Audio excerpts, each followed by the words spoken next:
when we owned everything, when we were ourselves, when the first Oyibo entered, do you think he entered with gun and bravado? No. He entered humble. He gentle. Yes, sir, yes, ma. Hey, hey. But what was he doing while he was doing all that? He was making connections with people like him. Because whether you like him or not, Africa had Europeans that were black already. Before they met Europeans, they were already Europeans. They just didn't have any validation to their existence. The majority of us did not think like them. We did not want the kind of things that they want. You understand? These were the Africans that were going.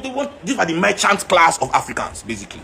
The merchants, the trade people of Africa, the people that used to buy and sell in Africa. They now saw these Europeans. These were not started to buy and sell with them, giving them some small money. They were doing business together. The traditional elites.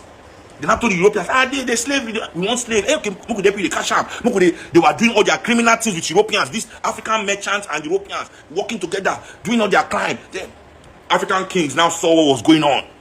The original elites of Africa, the true leaders, the original leaders of Africa.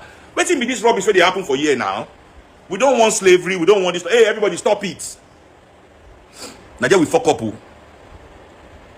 Thinking that these merchants were loyal to their people and they will listen. No.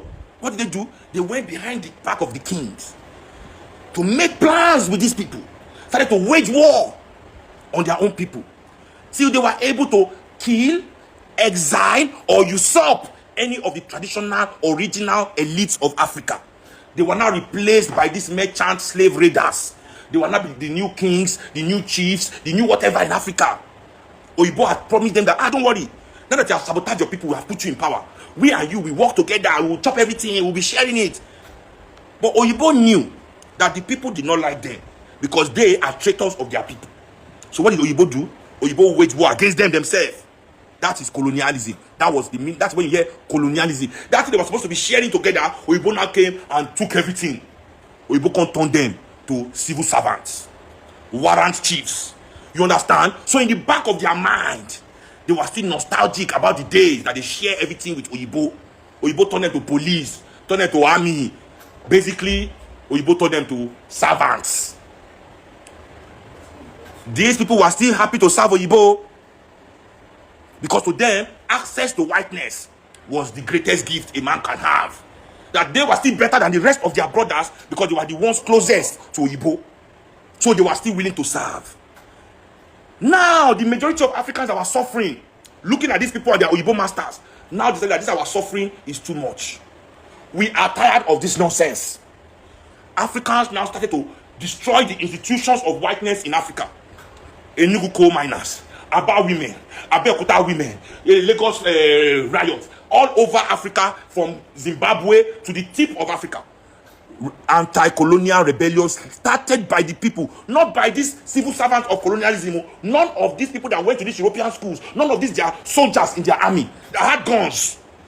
Obasanjo had a gun in his hand before Nigeria had independence. He never taken and faced any white man before. You understand? The same Obasanjo was happy to kill my grandmother and throw out of the window. Didn't have a problem in his life. Why serving with Oyibo? Watch what they were doing to their people. He never taken gun and faced them before. These are the people I'm telling you about.